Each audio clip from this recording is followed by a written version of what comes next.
Fala aí, torcedor alvinegro praiano, bom dia a todos, espero que todos estejam bem, ótima terça-feira. Pessoal, vamos falar do Santos aí, né, que enfrenta o Palmeiras aí fora de casa, preparação total, Vojvoda aprimorando o time, tem informações também de última hora, agora, na madrugada, eu trouxe para vocês agora, então, sem mais delongas, vamos ao vídeo. O Santos começou o ano com vitória. Gabigol matou a saudade, gente, fazendo gol na Vila Belmiro. Mas, ó, nem tudo são flores, tá? O Peixe já tem problemas nos bastidores. Gold Blitz Fortunes. Comece com... A estreia foi considerada positiva no Paulista. Fora dele, as notícias não são boas. O Santos foi condenado pela FIFA a pagar a dívida do zagueiro João Basso ao Arouca de Portugal. E agora o que acontece? O Peixe tem 45 dias para desembolsar. O argentino comentou na entrevista coletiva sobre esse tema. Sí, o penso en ese rodicio, más o penso primero en mantener una estructura que sustente esas mudanzas también.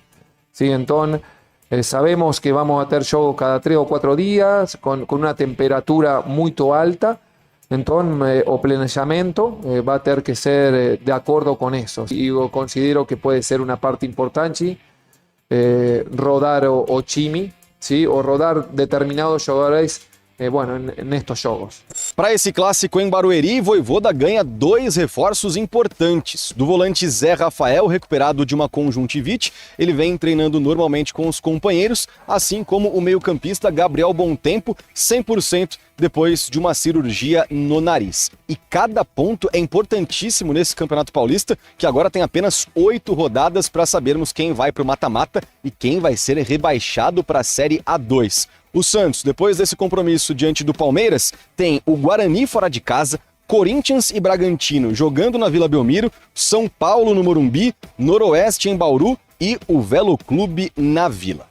Nos bastidores, além de ter tudo acertado com o volante Gabriel Menino, o Peixe ainda busca um homem de velocidade para suprir a ausência do atacante Guilherme, que foi vendido para a MLS nos Estados Unidos. E 2 nomes são cotados, vêm tendo negociações abertas com o clube. São eles o atacante Rony, que está no Atlético Mineiro, e também Michael, jogador do Flamengo, mas ainda as negociações vêm acontecendo e o Peixe não tem esse substituto importante para o ataque que no futuro vai ter Neymar e Gabigol. Vamos até... Pessoal, vamos ver o que o Sormani falou sobre a situação do Basso e já vamos ver também, separando um trecho para vocês, que o Zinho jantou ali, né? A bancada aí, falando sobre o Gabigol. Vamos lá. Não pagou o Basso. Agora é importante deixar claro o seguinte, a dívida era de 2 milhões de euros. Por que subiu para 2 milhões e 600? Por quê? Tem juros, tem multa, tem o valor que você paga da taxa recorrer, que é de 100 mil euros, custas do processo. Então tudo isso fez. Acorde, coloque uma pitada desses. Tudo isso fez o valor crescer em quase 50%, 30%. Porque o Santos não pagou. Porque quando chegou esse perrengue, quando chegou essa cobrança, quando chegou esse abacaxi, essa nota, essa promissória de 2 milhões, o que o Marcelo Teixeira deveria ter feito? Ele deveria ter pagado. Não tinha o que fazer. Mas o que ele fez? Ele empurrou com a barriga. O Santos foi notificado em março do ano passado. Ele empurrou com a barriga para ver o que ia acontecer, para deixar estourar esse ano para ver o que vai acontecer. Porque na época ele preferiu pegar esse dinheiro e contratar, por exemplo, o Frias e o Duarte, cada um por 4 milhões de dólares, o que deu um total de 8 milhões. Ele preferiu, por exemplo, ao invés de pagar o Arouca, usar esse dinheiro, não na sua totalidade, mas poderia ter usado uma parte dele. Ele gastou 1 milhão e 600 mil dólares para comprar 50% do Cavalheiro. Ele preferiu, Marcelo Teixeira, pegar o dinheiro que ele poderia ter pago essa questão do João Basso para pagar luvas e salários do Bilal. Veio de graça nada, tem que pagar salário, tem que pagar luva. Como é que veio de graça? Veio de graça coisa nenhuma. Entendeu? Aí a gente vê o Santos soltar uma nota dizendo que é mais uma herança que vem da da gestão passada, da gestão do Rueda. E o Santos não tem nada a ver com isso. Como que não tem nada a ver com isso? É óbvio que ele tem a ver com isso. Quando ele assumiu o Santos, em 2024, ele sabia disso tudo. Se não sabia, é um mau presidente. Porque deveria ter se informado. Não faz o menor sentido você assumir. Não é que não faz o menor sentido. Não tem o menor cabimento você assumir uma empresa, no caso aí o Santos Futebol Clube, e não tomar ciência do que ela deve. Do que ela deve. Você tem que ficar por dentro de tudo o que acontece dentro da empresa que você acabou de assumir. Os seus ônus e os seus bônus, mas nesse caso aí seriam os ônus, porque o Santos tinha que pagar. Claro que ele sabia. Só como eu falei para vocês, o erro vem do Rueda? Vem. Ele contratou e não pagou. Tá? Mas ele contratou o jogador em 31 de julho de 2023. Em final de 2023, acabou o mandato dele. Ou seja, parte do pagamento do João Basso caiu na gestão do Marcelo Teixeira e ele não pagou. Você entendeu? Aí o Marcelo Teixeira vem, o Santos solta uma nota, eu estou tentando achar a nota aqui para falar para vocês, dizendo que é mais uma herança que vem da gestão passada e que impede o trabalho do Santos. Conversa. Pode ter o lado polêmico dele, mas profissionalmente ele é um cara que cumpre os horários, que vai nos treinamentos, que segue aquilo que está sendo pedido pela comissão técnica, então tem muito a render. Vai depender da equipe, porque eu costumo e vou continuar sempre falando. O coletivo é mais importante que o individual. Não adianta ter o Gabigol e o Neymar num time se você não tem um time estruturado e organizado. Vai ter que o Vojvoda fazer um trabalho de organização tática para esses caras poderem resolver quando a bola chegar na frente. E eles, principalmente ele, vai ter que contribuir um pouquinho quando estiver sem a bola. Não é a característica dele, mas vai ter que se esforçar para jogar os dois juntos, vai ter que cumprir taticamente sem a bola, ajudar. Ele fez isso no Flamengo, quando o Pedro jogou os dois juntos, foram campeões da Libertadores, e eu entrevistei ele e falei isso. Para mim, ele foi mais importante no título de 2022, até no título de 2019. Porque ele fez os 2 gols.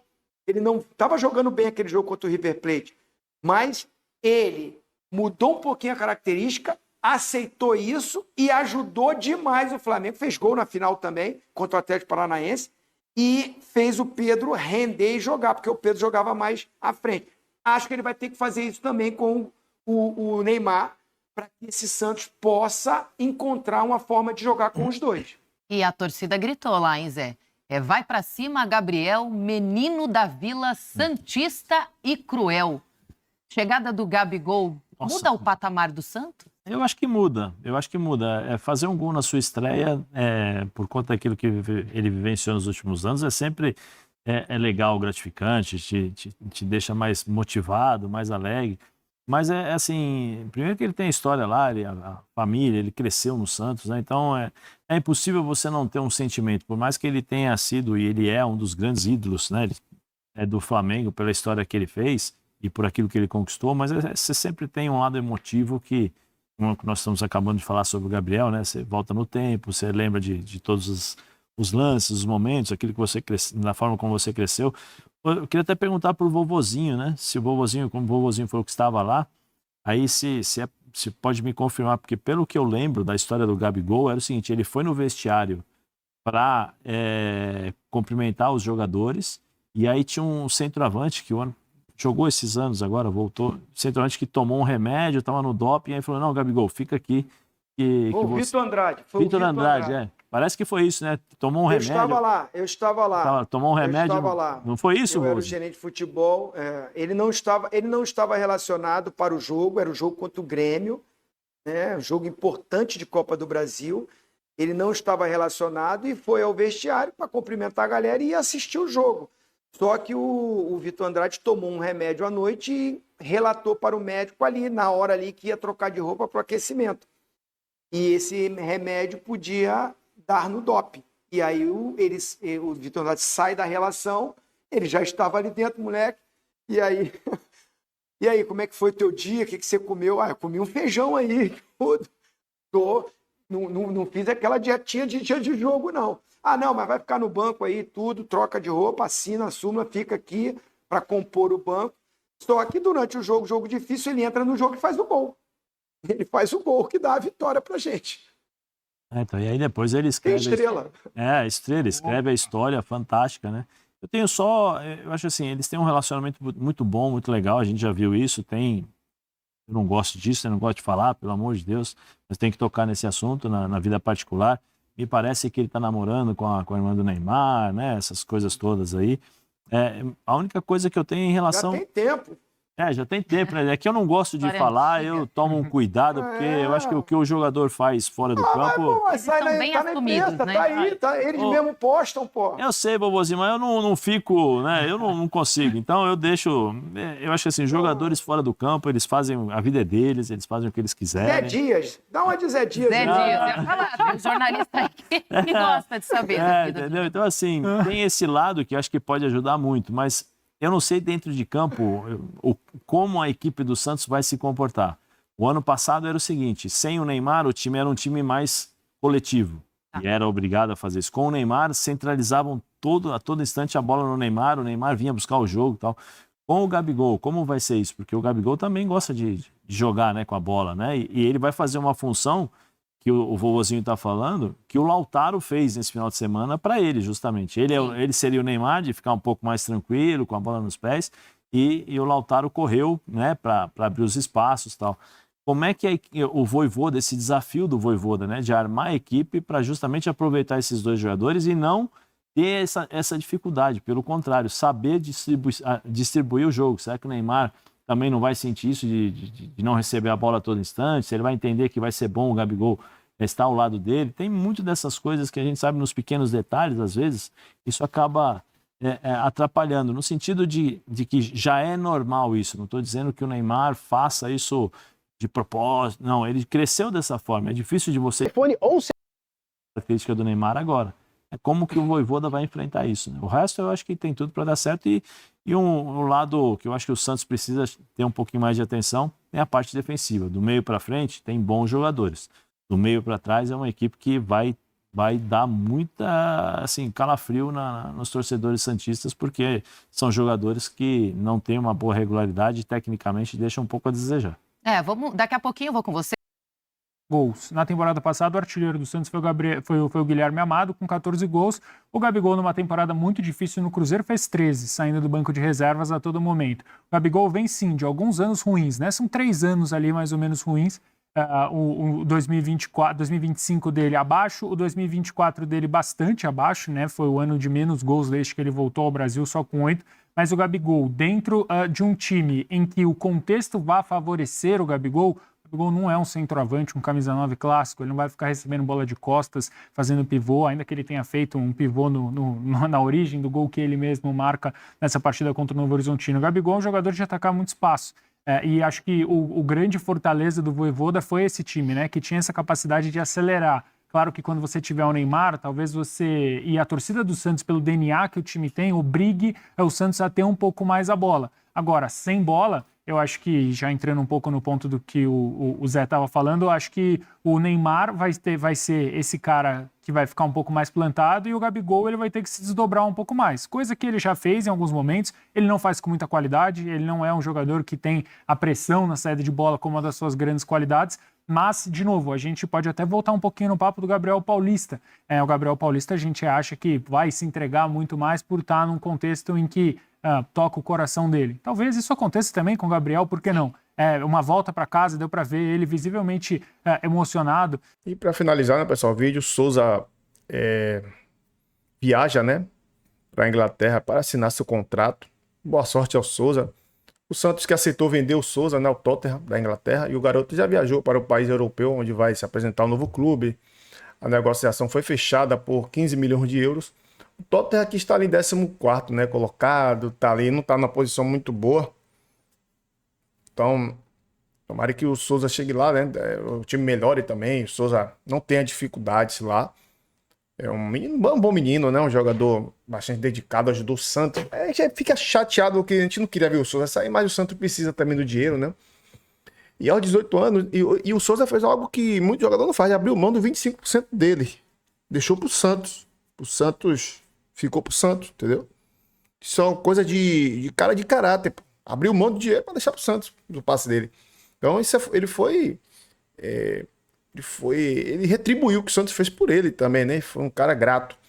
Souza se empolgou com o projeto apresentado pelo clube inglês, que acelerou, o que acelerou sua saída imediata. O jogador, o próprio atleta abriu mão, né, dos seus 12,5%, cerca de 11,8 milhões, né, de seus direitos, aumentando o percentual para o Peixe de 87,5%, 82,6 milhões, após algumas semanas de conversa.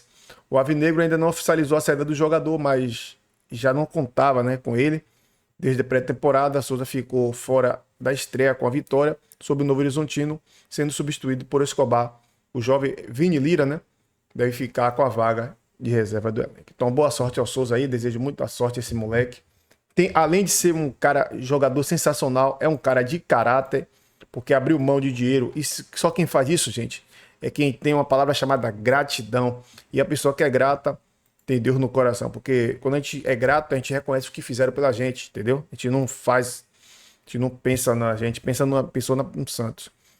E o Souza já é considerado o principal joia do elenco, né? Profissional. Sua saída era avaliada pela diretoria desde o fim do ano passado como iminente. A necessidade de vender o jogador, né? Reforçar o caixa, não só ele, como outros jogadores também. E o entendimento do Santos é que Escobar é um bom titular, né, para a posição. Eu não concordo. Vamos ver o Vini Lira, se de repente o Vini Lira vai ter, né, garra para brigar pela essa vaga aí. Tomara que sim, né? Que a gente quer ver também os meninos jogando bola, beleza? Então, pessoal, por agora é só. Estamos de volta mais tarde, se Deus quiser, com mais informações para vocês. Tamo junto e até o próximo vídeo aí. Sobre o que o Zinho falou aí, o Zé Elias tá certíssimo. Gabigol é diferente, né, pessoal? Isso é fato.